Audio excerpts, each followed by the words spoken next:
Em 9 de julho de 2014, a Diretoria-Geral decidiu pela lavratura do auto de infração número 01/2014, em razão da não conformidade N1, aplicando a penalidade de multa no valor de R$ 48.923,82, conforme exposição de motivos para o auto de infração.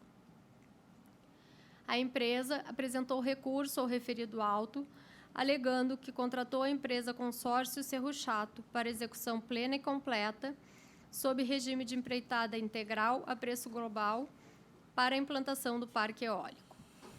Alega responsabilidade da empresa Wind Power Energia S.A. pelo atraso na entrega de aerogeradores, que ocasionou atraso no cumprimento do cronograma previsto na portaria ministerial, caracterizando situação de força maior, uma vez que a entrada em operação comercial da EOL depende do fornecimento de montagem dos aerogeradores. Relata que a referida empresa passa por severas dificuldades financeiras, tendo inclusive sua falência decretada. Manifesta que, dado o estágio atual das obras, uma eventual substituição de fornecedor aumentaria ainda mais os custos e o prazo para entrada em operação comercial da usina. A fim de honrar os contratos de comercialização de energia no ambiente regulado, CCAR, até o final de 2014, celebrou diversos contratos a fim de adquirir no mercado livre a quantidade de energia que deveria ser produzida pela EOL Ibirapitã 1, já contabilizando de março a junho de 2014 um déficit de R$ 6.310.147,04. Alega também que tem sido penalizada pelos critérios combinados das resoluções normativas ANEEL número 165/2005 e 595/2013, onde a receita fixa é descontada em 90% a partir do atraso e é calculado um preço suportado pelo comprador de CCAR por disponibilidade. Refere que a multa imputada carece de proporcionalidade e razoabilidade e que o atraso no cronograma é de pequeno potencial ofensivo, tendo em vista que não houve prejuízo para aqueles que compraram energia da recorrente, podendo a multa ser convertida em advertência, com lastro no artigo 8º, inciso 2º da Resolução ANEEL número 63/2004. Requer revogação da multa ou, em caráter alternativo, que seja convertida em advertência, ou ainda o abrandamento da multa superior a 60%. A Gerência de Energia da AGERGS, através da informação 144/14, analisou os argumentos da defesa apresentada, esclarecendo que as questões relativas a fornecedores são próprias da gestão do empreendimento e risco do empreendedor, não configurando caso fortuito ou força maior. Relata ainda que no relatório de acompanhamento de agosto de 2014, o agente prevê a operação comercial total para 4 de março de 2015 e não há a licença de operação emitida, sendo o atraso na implantação já superior a 365 dias. Sustenta que os fatos não são de pequeno potencial ofensivo, pois suas usinas, participantes de leilão no ambiente regulado, que sofrem atrasos no cronograma de implantação, prejudicam a expansão, a operação e a geração, bem como a formação de preço. Opina pela manutenção do auto de infração. O diretor-geral da AGERGS, em juízo de reconsideração, manteve a decisão e a penalidade aplicada. Encaminhado o processo ao Conselho Superior, inicialmente foi solicitada a análise da matéria pela diretoria jurídica da AGERGS, que, através da informação 21/2015, fez as seguintes considerações. A Resolução Autorizativa ANEEL, número 4268, de 2013, reduziu para 12 aerogeradores a capacidade instalada da central geradora em tela. Os marcos não cumpridos relativos à montagem das torres e início da operação da primeira unidade geradora tiveram como causa o não fornecimento dos geradores por terceiro, contratado do consórcio Cerro Chato, que, por sua vez, foi contratado pela autorizada para realizar a obra de implantação completa da EOL Ibirapitã 1. O inadimplemento contratual da fornecedora dos aerogeradores não exclui a responsabilidade da empresa pelo cumprimento do cronograma. A autorização é dada intuito personae, o que demanda prévio assentimento do poder concedente para ceder suas obrigações a terceiros. Assim, os insumos que adquire, os contratos que celebra, constituem risco empresarial que não pode ser transferido. Entende prejudicada a exigência de cumprimento do marco da instalação da 15ª unidade geradora, em razão da alteração promovida pela Resolução Autorizativa 4268 de 2013 da ANEEL, para a implantação de somente 12 unidades. Opina pelo conhecimento do recurso e, no mérito, pelo parcial provimento para reformar a decisão no que tange ao descumprimento do item GG do cronograma de implantação da Central Geradora Eólica Ibiratã 1, conforme item 21 da exposição de motivos, ao auto de infração número 1/2014, a GERGS SFG. A Gerência de Energia se manifestou novamente, firmando o entendimento de que, embora tenha havido redução no número de aerogeradores de 15 para 12, houve descumprimento do cronograma vigente na data da inspeção. Por fim, a diretoria jurídica esclareceu que o provimento parcial do recurso em nada altera o valor da multa, eis que descumprida a integralidade dos marcos de início de operação em teste e operação comercial das 12 unidades geradoras. É o relatório. Obrigada, conselheira. Eu pergunto se o senhor Eduardo Mafra, representante da empresa, quer se manifestar. Por favor, tem 15 minutos para usar da palavra. Boa tarde, nobres conselheiros, demais presentes. Queria agradecer a oportunidade de poder manifestar. Vou aproveitar esse prazo para poder contextualizar um pouco mais todo o ocorrido na contratação da empresa e o que se chama de risco de empreendedor e tentar aprovar a diligência que a empresa teve. O consórcio Cerro Chato, que entre eles tinha como empresa consorciada a Wind Power, que tem o nome fantasia de IMPSA, foi diligenciado toda uma fiscalização em toda a sua cadeia de fornecedores, desde o início de 2013, quando se detectou o atraso no fornecimento. As obrigações CCAR, as obrigações constantes da portaria autorizativa, os marcos iniciam em 2013 e finalizam com a operação comercial em 2014. A IMPSA detectou-se uma série de dificuldades financeiras. A empresa contratou um profissional para fazer um diligenciamento em toda a cadeia de fornecedores e praticou uma intervenção, entre aspas, nessa cadeia de fornecedores, tentando mitigar eventuais atrasos, identificar todos os problemas com os fornecedores e com essa cadeia, para que fosse possível alcançar os prazos da portaria autorizativa. A dificuldade, foram firmados uma série de acordos e foram aportados recursos adicionais, gerando um crédito que hoje gira em torno de 300 milhões junto à IMPSA, para tentar viabilizar a entrega e o atendimento ao cronograma. A dificuldade foi tamanha que o principal objetivo da minha manifestação aqui é acrescentar algumas informações que não constam do recurso em função da cronologia.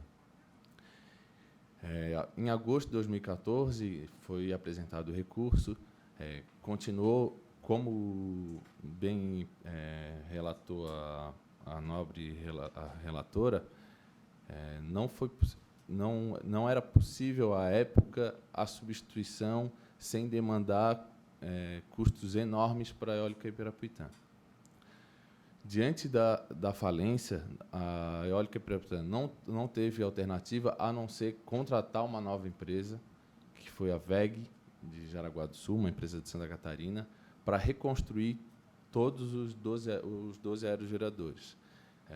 A dificuldade de conseguir fornecedor foi grande em função das características de um parque eólico. Um parque eólico ele tem uma tecnologia, e essa tecnologia ela implica no licenciamento ambiental, na obra civil, nas fundações, nas bases.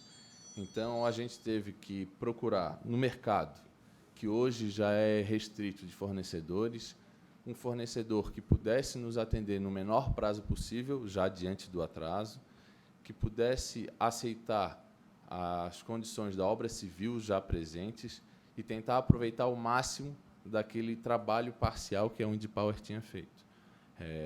Só o custo da contratação da WEG para repor esses 12 aerogeradores foi no montante de 92 milhões de reais. Por isso, 92 milhões de reais. Então, só acrescenta os nossos argumentos de proporcionalidade e do fato da eólica Parapuitã não ter tido nenhuma vantagem, pelo contrário, teve uma série de custos adicionais. Quando dá a interposição do recurso, o nosso custo com compra de energia, o nosso déficit, porque a gente fala de compra de energia e faturamento, porque independente a gente não está entregando a energia gerada, como a gente estava comprando o lastro para entregar para o sistema, não trazendo prejuízo ao sistema, o valor dos contratos CCR era faturado, só que, por outro lado, nós tínhamos que comprar lastro para entregar essa energia que não estava sendo gerada. Essa compra de energia se deu ao longo do ano de 2014, quando o limite do PLD não tinha limite do PLD como está hoje em 388, salvo engano. Durante esse período, essa energia que tinha sido vendida nos leilões a R$ 125, nós tivemos que comprar a mais de R$ 800 para honrar com os contratos. Por isso, a gente entende que a empresa já foi mais do que penalizada, à medida que não causou prejuízo ao sistema e honrou com seus compromissos, tendo sido onerada. Hoje, os valores, o déficit chega a 45 milhões. Então, a gente está falando aí de cerca de 130, 135 milhões de prejuízos causados pela Windpower, né?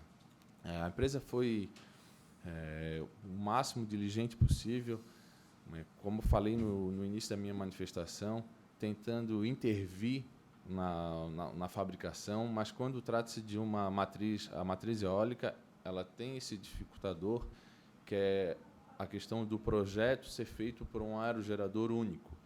Então, essa tomada de decisão para trocar o fornecedor só pode ser tomada quando a situação fica insustentável, porque esse custo de 92 milhões é um sobrecusto que a empresa teve que assumir e não vai ter ressarcimento de forma alguma.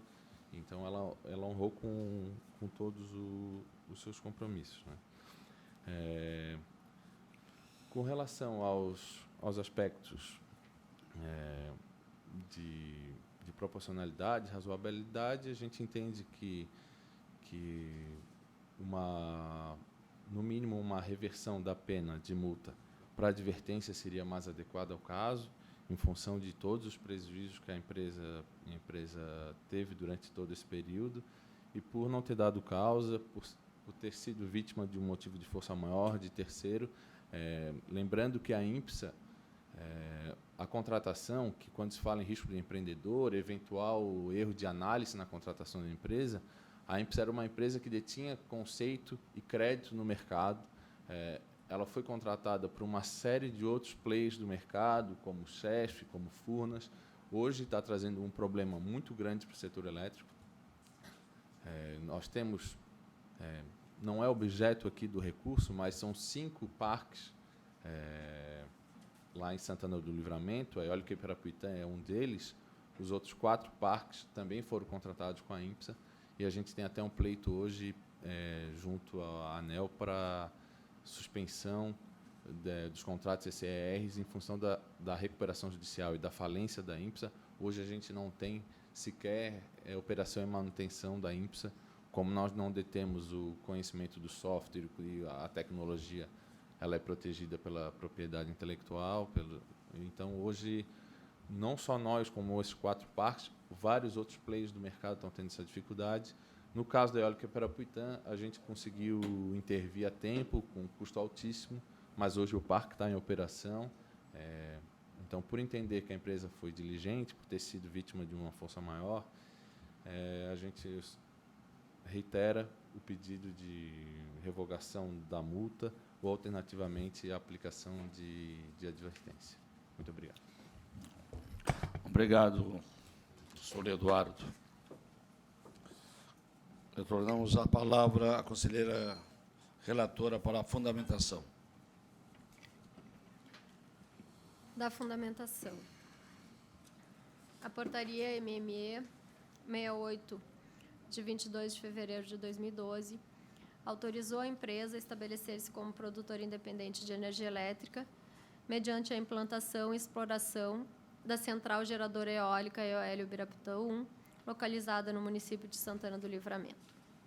Dentre as obrigações da autorizada está a de implantar a central geradora conforme o cronograma apresentado à ANEEL, obedecendo os marcos definidos no artigo 3º, inciso 2º, letras A a GG da portaria citada, prevendo, essencialmente, as datas para início da concretagem das bases das unidades geradoras, início da montagem das torres, início das obras dos sistemas de transmissão de interesse restrito e início da operação em teste e operação comercial de cada unidade geradora.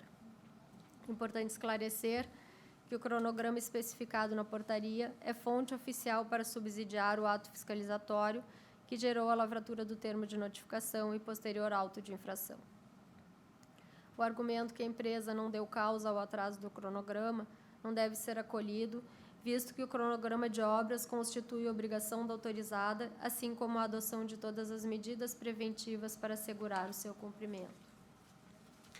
Conforme bem apontado pela diretoria jurídica, a portaria do poder concedente é ato administrativo, segundo o qual a administração pública autoriza o particular a realizar atividade para a consecução de objetivos de interesse público, nas condições estabelecidas. Cabe à administração o poder de fiscalizar, assim como aplicar penalidades ao contratante faltoso sempre que houver paralisação ou retardamento das obrigações assumidas, que possam prejudicar o interesse público. Assim, os contratos que celebra o particular autorizado constituem risco empresarial, que não pode ser transferido. Ressalvo ainda que as aquisições efetuadas para fornecer a energia elétrica já comercializada, adimplindo as obrigações assumidas no CCR, não suprem o interesse público, mormente se considerarmos que a energia fornecida foi adquirida do próprio sistema elétrico, em nada contribuindo para sua expansão, ao contrário do que ocorreria com o início da operação das usinas. Assim sendo, diante de tudo que consta neste processo, ficou caracterizado o descumprimento dos prazos estabelecidos no ato de outorga para a implantação e exploração da eólica Ibirapitã 1, que previa início de operação comercial integral até 30 de junho de 2013, ensejando a aplicação da penalidade de multa nos termos da Resolução ANEEL número 63/2004. A dosimetria da penalidade de multa encontra-se devidamente detalhada no item 9 do auto de infração e é calculada com base em parâmetros definidos pela Superintendência de Fiscalização dos Serviços de Geração da ANEEL. Oportuno salientar que o valor da multa aplicada foi abrandado em 60% do valor previsto na referida resolução, com base na ponderação da infração quanto à gravidade, abrangência, danos resultantes aos usuários e serviço, vantagem auferida e existência de sanção administrativa recorrível nos últimos 4 anos, conforme disposto em seu artigo 15. Por fim, quanto à conversão da multa em advertência, a mesma resolução estabelece, como uma das condições, que as consequências da infração sejam de pequeno potencial ofensivo. Conforme bem esclarecido pela Gerência de Energia Elétrica e pela Diretoria Jurídica da GERGS, os fatos não devem ser considerados de pequeno potencial ofensivo, pois usinas participantes de leilão no ambiente regulado, que sofrem atrasos no cronograma de implantação, prejudicam a expansão, que contou com energia nova para o suprimento da demanda das distribuidoras, a operação, que toma decisões sobre a geração, considerando tanto a energia existente como a nova, e, por último, a formação de preço, que enxergou uma oferta de energia que não se concretizou. Sendo assim, voto por conhecer e negar provimento ao recurso interposto pela Eólica Ibirapitã S.A., mantendo a penalidade de multa aplicada no valor de R$ 48.923,82, referente ao auto de infração número 1/2014, a Agergs SFG. 2. Oficiar a empresa da presente decisão para que, no prazo de 10 dias, apresente recurso à ANEEL ou efetue o pagamento da multa. É como voto, senhor presidente e senhores conselheiros. Obrigado, conselheira relatora. Da revisão, conselheiro João Nascimento da Silva, conselheiro revisor. Eminente presidente, eminentes colegas conselheiros, ilustre diretor-geral, ilustres colegas serventuários da casa, ilustres representantes da empresa recorrente. Na forma do artigo 118 do Regimento Interno, revisei o relatório, o processo na sua integralidade e confirmo a correção quanto à descrição dos fatos e à fundamentação das partes. Com relação ao mérito, vou aguardar as manifestações de plenário e a oportunidade para apresentar meu voto. Obrigado. Vamos passar para a discussão e votação. Conselheiro Santini, uma consideração? Acho que eu faço depois na hora do almoço. Pode ser. Na hora de ir? Tá. Mas não, nós estamos agora na discussão do Não, assunto, depois eu passo para a votação. Tá. De qualquer forma, boa tarde, presidente, conselheira Leonora, conselheiro João, nosso diretor, colegas da Agergs e nosso representante da empresa. Eu li atentamente esse recurso. Eu quero destacar aqui dois fatos importantes.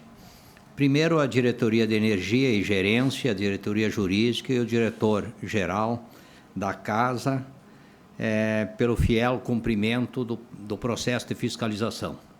Acho que isso é importantíssimo. Eu ainda sonho, né, e tenho uma expectativa que a Agergs possa um dia atuar no processo de fiscalização preventivo e educativo também, né? E aí destaco que, a nível de cenário brasileiro, muitas agências, né, não cumprem fielmente o papel de fiscalização, principalmente na quantidade e na qualidade do produto ou serviço fiscalizado. Então, essa é uma expectativa. Em relação à empresa, eu pondero por mais argumentos e a situação, digamos assim, de saúde financeira que a empresa atravessa, mas qualquer ente, agente econômico, ente jurídico que entra num negócio, ele tem risco sobre esse negócio. E aí a minha ponderação é exatamente isso. Não pode se transferir a responsabilidade para terceiros. Essa responsabilidade é exclusiva e efetiva da empresa que tem o compromisso com esse segmento. Então, vejo que, mesmo que haja uma penalidade e que eu tenho que respeitar todas as normas que aí estão, né, enquanto não se mudar essas normas, eu tenho que cumpri-las. Cabe, sim, uma efetiva e necessária aplicação do que essas normas citam. Então, recomendo que, em todo o contexto, mesmo que tenha um desfecho desfavorável para a empresa, que tire uma lição disso aí e construa contratos, né, no fornecimento de produtos e serviços com terceiros, né, aonde possa beneficiar com a antecipação do cumprimento de prazo e penalizar pelo descumprimento do prazo. Mas nós, como órgão regulador, nós temos que atuar e se posicionar de uma forma imparcial. Então, a minha recomendação nesse momento é que as duas partes possam pensar para o futuro, né, no sentido de construir uma relação e um comprometimento, né, de ambos os lados, para que evitamos, assim, alguns conflitos no cumprimento, principalmente de prazo, qualidade e quantidade do serviço ou produto fornecido. Obrigado, conselheiro. Conselheira Leonora, para o voto ou discussão ainda, se quiser, ou uma manifestação se manifestar. Então, vamos passar para o voto. Quer se Eu manifestar? gostaria de fazer uma observação. Pois não. Então, conselheiro, estamos na discussão em respeito aí. ao colega na tribuna, não é, em que pesa a sua eloquência, a sua capacidade de convencimento, e o desejo que foi possível pressentir de sucesso no recurso impetrado, eu quero dizer que examinei com muita cautela o presente processo, porque se movia em mim um desejo de buscar uma alternativa melhor. Mas, infelizmente, devo confessar aqui que, diante do voto proferido pela colega relatora, que não deixou vazios a serem preenchidos por novos entendimentos. Mas eu queria, senhor presidente, destacar que me preocupa muito este déficit aqui acumulado, que a minha preocupação vai no sentido de que se corre o risco de que a empresa possa não vir ter condições de implementar a concessão.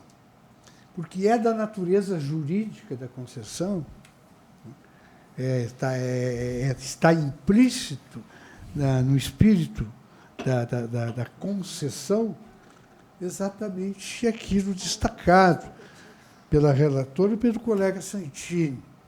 É o risco que a empresa concessionária assume na relação contratual. Os riscos que ela assume não podem ser desprezados, porque isso faz parte do processo, né, de concessão. De outra ponta, eu quero registrar também que houve uma redução, queria acentuar apenas, que houve uma redução dos aerogeradores, cuja previsão era de 15, foram reduzidos para 12, para a capacidade da central geradora. Esta geração já foi, de parte da ANEEL, quer dizer, um instrumento, quiçá, para viabilizar a sua realização. Mas, infelizmente, os marcos todos acordados não foram cumpridos. De outro modo, é importante dizer, e o voto ressalta isso, e me desculpe a colega Eleonora de ressaltar aqui o que está posto do seu voto, quizá fosse até desnecessário. Mas, em homenagem ao seu brilho e à sua inteligência e ao representante da tribuna, há um fundamento aqui que é irretorquível. Esta energia fornecida pelo sistema elétrico, essa energia, quando se faz uma nova concessão, é com vista a ampliar a capacidade energética, aumentar a capacidade de geração, de distribuição e consumo de energia elétrica. O que aconteceu, se é compreensível do lado, e se compreende, isso demonstra a boa-fé da concessionária, mas, infelizmente, ela se socorreu de uma energia já disponível, já existente. Logo, não contribuiu para aquilo que é o espírito da nova concessão, que era ampliar o fornecimento de energia. Então, com esses fatos, senhor presidente, agradecendo a oportunidade de ouvir o ilustre representante da empresa no plenário, mas sei que Sua Excelência vai compreender a nossa posição aqui no julgamento deste processo. A multa, efetivamente, acho que é absolutamente razoável dentro dos valores envolvidos, né? 48 mil não vai servir para ser a gota d'água para a dissolução da empresa. Ao contrário, acho que vai ser um instrumento que é de um sentido pedagógico para que se possa ter a exata compreensão que nós precisamos melhorar as nossas relações e a de atendimento à população do nosso país. O povo que é o destinatário último de todos os serviços públicos precisa ter garantida a implementação de serviços básicos, e um deles é o fornecimento de energia. Por isso, eu quero declarar, senhor presidente, antecipadamente, que voto com a relatora. Obrigado, conselheiro. Vamos para o voto, então. Conselheira relatora permanece com seu voto. Conselheiro João Com a relatora. continua. Conselheiro Santini. Acompanho o voto da relatora. Tá, então, foi aprovado o voto da conselheira relatora sobre esse processo. Obrigado. Se o senhor quiser participar da reunião, é um prazer. Está dispensado, se o senhor quiser. Agora viu o doutor Érico, nossa satisfação em revê-lo no plenário. Passamos, então, para a apreciação da minuta da ata número 61/2015.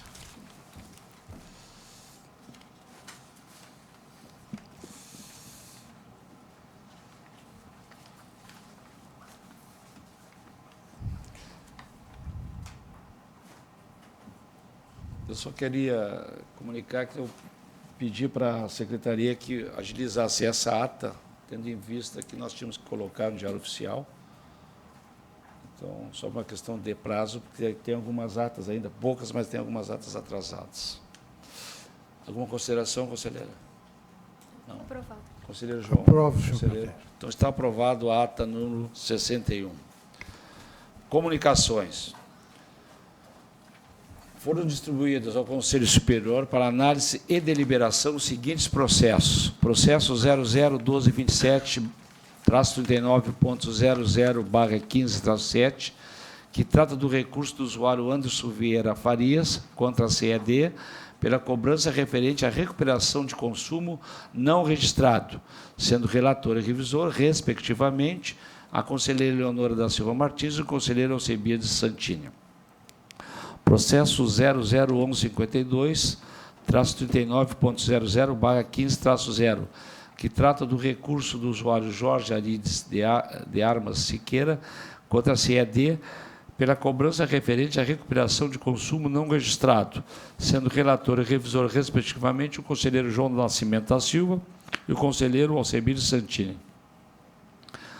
Processo 001300-39.00/15-2, que trata do recurso do usuário Raimundo Ávila da Silva contra a CED pela cobrança referente à recuperação de consumo não registrado, sendo relator e revisor, respectivamente, o conselheiro Alcebiades Santini e o conselheiro João Nascimento da Silva. Processo 001231-39.00/15-2, que trata do recurso da usuária Rosângela Leal Reistra contra a CED pela cobrança referente à recuperação de consumo não registrado, sendo relatora e revisora, respectivamente, a conselheira Leonora da Silva Martins e o conselheiro João Nascimento da Silva. Processo 001299.39.00/15-5, que trata do recurso da usuária Anita da Silva Izaguirre contra a SU pela cobrança por irregularidade, sendo relator e revisora, respectivamente, o conselheiro João Nascimento da Silva e o conselheiro Leonor da Silva Martins.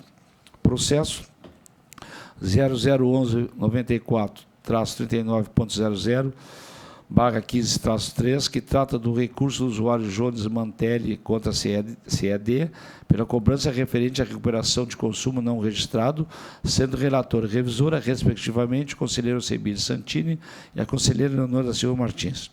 Processo 0011-62-39.00/15-2, que trata do recurso do Comando da Aeronáutica, Prefeitura da Aeronáutica Canoas, contra penalidades aplicadas pela Corsã, decorrentes de irregularidades no hidrômetro, sendo relator e revisor, respectivamente, a conselheira Leonor da Silva Martins e o conselheiro Alcebiades Santini.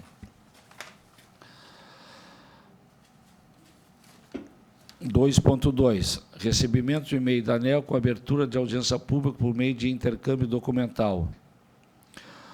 Audiência pública número 055/2015, com o propósito de obter o subsídio para o aprimoramento da minuta do edital respectivo anexo do leilão número 09/2015, denominado segundo LER de 2015, a qual se destina à contratação de energia elétrica proveniente de novos empreendimentos de geração a partir de fonte solar fotovoltaica e eólica, com início de suprimento em 1º de novembro de 2018. As contribuições podem ser enviadas até o dia 26 de setembro de 2015.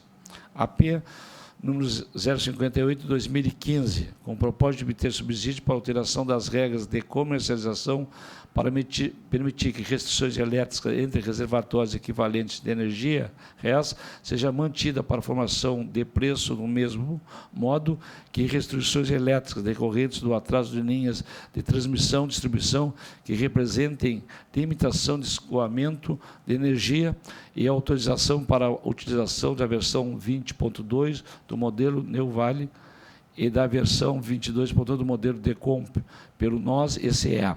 As contribuições podem ser enviadas até o 15 de novembro de 2015. E 2.3, recebimento do convite do Fórum Latino-Americano de Defesa do Consumidor,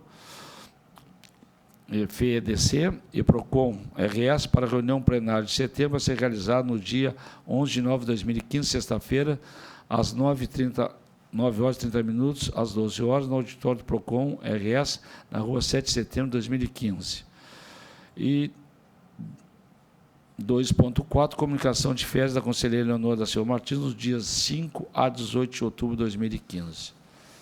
Então, em discussão a questão de comunicações. Tem um ofício aí do Fórum Latino-Americano.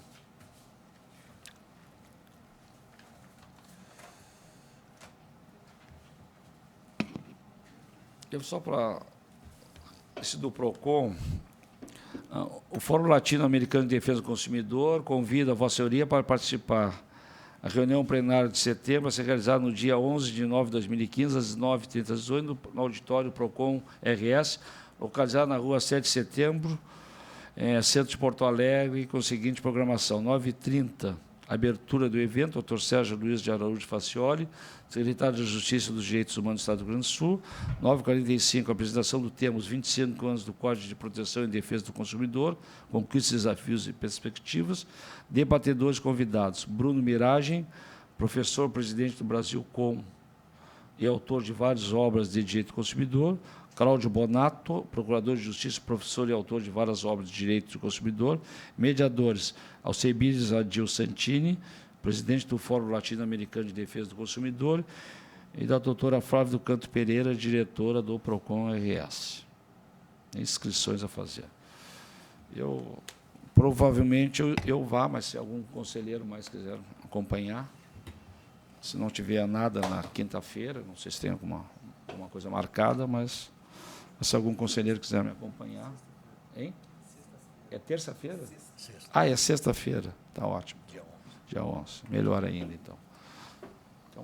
Tem mais algum assunto sobre comunicações? Quer comentar? Não.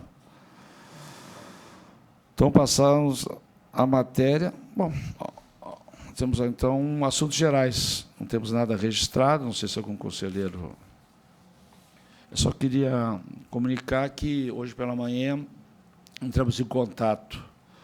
Na sexta-feira mandamos na quinta-feira já mandamos a comunicação da autorização desse conselho sobre a indicação da conselheira relatora, a conselheira Eleonora, para ser a nossa candidata pelo Rio Grande do Sul, que nós somos a única agência do Estado, para o cargo de vice-presidente da BAR Região Sul, Paraná, Santa e Rio Grande do Sul. Então, hoje pela manhã me ligou o diretor executivo da BAR, o doutor Silva, dizendo que recebeu o comunicado e, possivelmente, o presidente Vinícius ele saiu como presidente da DASA de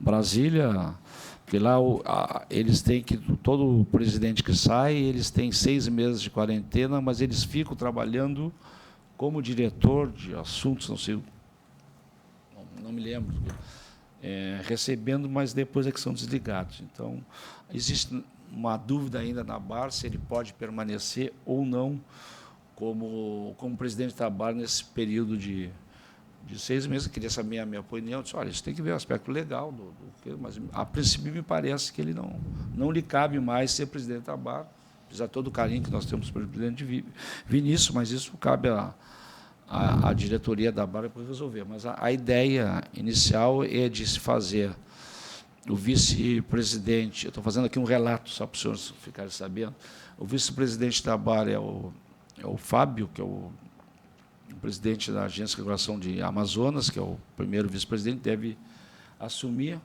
Então, a ideia é ele assumir agora e marcar para daqui a 60 dias uma nova eleição, né, para levar o presidente, junto com essa diretoria, até abril, onde se tem, então, as novas eleições por 2 anos da BAR. Mas, provavelmente, a intenção dessa diretoria, do caso desses cargos que estão em aberto, ainda se fazer dentro do mês de setembro, possivelmente já semana que vem, essa eleição, que são 3 regiões que estão sem vice-presidentes, então é uma eleição. Então, eu peço que a gente fique atento aí à presidência, à secretaria, o professor Jorge fica atento aqui, recebeu, próprios conselheiros receber alguma coisa, para ver se vai ter manifestação, candidaturas de outros estados ou não. Eu pedi para o Silvio nos avisar caso houvesse, né? Mas vamos esperar pelo processo que vai ser aberto pela BAR. Então, isso é Senhor presidente. Sim. Eu queria sugerir a Vossa Excelência o envio de um ofício às 2 entidades, Santa Catarina e Paraná, comunicando que o Rio Grande do Sul tem candidata. Tá bem. E que a nossa conselheira Eleonora. Ótimo. Pedindo o apoio deles para a nossa candidata. Ótimo. Eu vou pegar a relação dessas agências, porque lá é mais do que uma, né, são várias. Eu vou pedir para o Silvio que me mande essa relação, o nome do presidente direitinho, para a gente não errar, né, e vamos mandar uma correspondência colocando, então, o nome da conselheira Eleonora como representante do Rio Grande do Sul para essa eleição, vamos dizer assim. Acho bem lembrado, conselheiro. Mais alguma coisa? Assuntos gerais? Então, eu agradeço a presença dos senhores. Eu só tenho uma coisa, só queria deixar aqui registrado antes, terça-feira que vem eu não estarei aqui, eu só solicitei aí para a doutora estar que não tivesse votação, porque senão ia ficar poderia pegar, mas eu pedi para ter a sessão normal e a conselheira Eleonora, por ser a mais antiga, vai presidir essa reunião de terça-feira. Já vai se treinando lá para baixo. Vai se treinando para lá. Tá bem? Então, tá. Obrigado a todos, então.